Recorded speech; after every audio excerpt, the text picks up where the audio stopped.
okei. Kas käib või? Jah. Oih, tervist. Ma ei märganudki teid. Jäin siin oma raamatut lugema. Räägiksin teile täna veidikene neutralisatsioonireaktsioonidest. Sellest, mis nad on, kus neid esineb. Tulge minuga. Lähme kõnnime veidi. Neutralisatsioonireaktsioonis reageerivad omavahel alus ja hape ning seeläbi neutraliseerivad üksteist ära. On juba teada, et happed lisavad lahusesse happelisi vesinikjoone ning alused aluselisi hüdroksiidjoone. Neutralisatsioon tähendabki siis seda, et H+ joonide happelise mõju tühistavad ära aluselised OH- joonid. Aga toome ühe näite.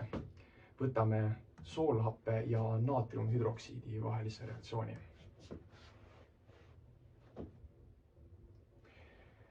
Üks reaktsiooni saadusainetest on vesi, mis moodustub, kui ühinevad soolhappe positiivne H+ joon ning naatriumhüdroksiidi negatiivne OH- joon. Happes on lisaks vesinikule ka negatiivse laenguga kloriidioon ning aluses positiivse laenguga naatriumioon. Nendest moodustanud teine reaktsioonisaadus, naatriumkloriid ehk keedusool, kuulub soolade aineklassi. Seega neutralisatsioonireaktsioon on aluse ja happe vaheline reaktsioon, mille saadusaineteks on sool ja vesi. Aga vaatame nüüd ka laborisse, et kuidas see kõik ka päriselt käib. Neutralisatsioonireaktsioonid leiavad laialdast kasutust näiteks laborites ja keemiatööstustes. Üheks näiteks sellest on tiitrimine. Tiitrimine on protsess, kus tundmatu aine kontsentratsioon määratakse teadaoleva kontsentratsiooniga aine abil, pannes ained omavahel reageerima. Näiteks saame määrata soolhappe aine hulga tundmatu kontsentratsiooniga lahuses. Lisame lahusele fenolftaliini, mis värvub aluselises keskkonnas roosaks. Kuna soolhappe on happeline, on lahus esialgu värvitu.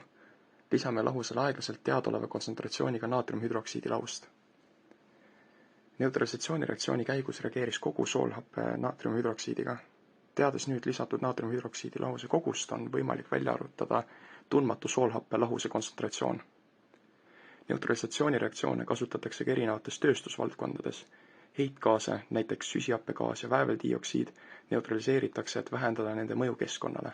Kummitööstuses kasutatakse ammooniumhüdroksiidi, et neutraliseerida piimhapet, näiteks lateksi valmistamisel. Võib-olla hämmastab teid see, et ka meie sees toimuvad sellised reaktsioonid. Oih, oleme vist sattunud inimese veresoonde. Ja mis ma kuulen? Sealt tulevad vist punased verelibled. Happed ja alused mängivad väga tähtsat rolli inimese kehas. Nimelt on kõigil meie kehavedelikel kindel pH tase. Näiteks sülg on meie suus neutraalse pH-ga, aga kõhus on siis rohkem happelised maohapped. Siis pH tase on 1,5 kuni 6,5 sõltuvalt siis kõhupiirkonnast. Võib siin juures sul tekkida siis küsimus, et kuidas on kõik see seotud neutralisatsioonireaktsiooniga. Võtame näiteks vere. Inimese vere pH on umbes 7,4.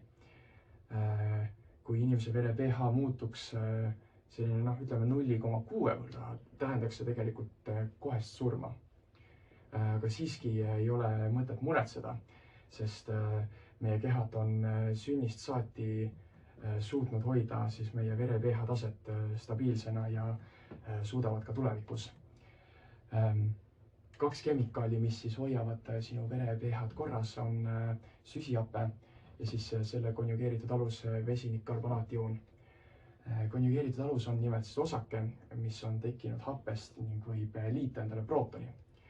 Süsihappe tekib sinu verre raku hingamisel, vesinikkarbonaatioon, aga siis süsihappe lagunemisel. Mõlema aine kogus sinu veres on piisavalt suur selleks, et kui sinu verre lisandub hapet või alust, toimub siis vastava kemikaaliga neutraliseerumine ning sa jääd ikkagi ilusasti elama. Inimese magu on väga happelise keskkonnaga, kuna see sisaldab maahapet. selle põhiline komponent on soolhape ning mao ülihappelisuse vähendamiseks kasutatakse näiteks naatriumvesinikkarbonaati ehk söögisoodat.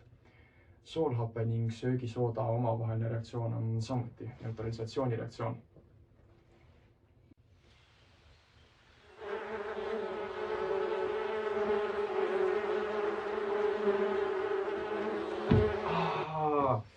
Ai, ai, ai, ai, ai.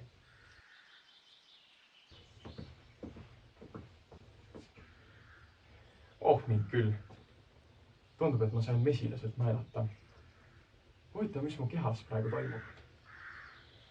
Mesilased eritavad nõelates metaanhapet ehk sipelghapet. Nimetus tuleneb sellest, et sama hapet eritavad hammustudes ka teatud sipelgaliigid. Selleks, et hammustust leevendada, tuleb neutraliseerida eritatud hape söögisooda ehk naatriumvesinikkarbonaadiga, mis on kergelt aluseline. Hape ja alus reageerivad ning tekivad vesi ning sool naatriummetanaat.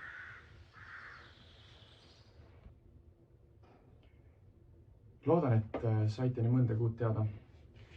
Kõige olulisem, mille peaksite meelde jätma, on see, et neutralisatsioonireaktsioon toimub happe ja aluse vahel ning selle käigus on saadusaineteks sool ja vesi. Ning järgmine kord, kui mesilaselt nõelata saate, teate, kuidas tuleb käituda. Tehtud, lähme koju.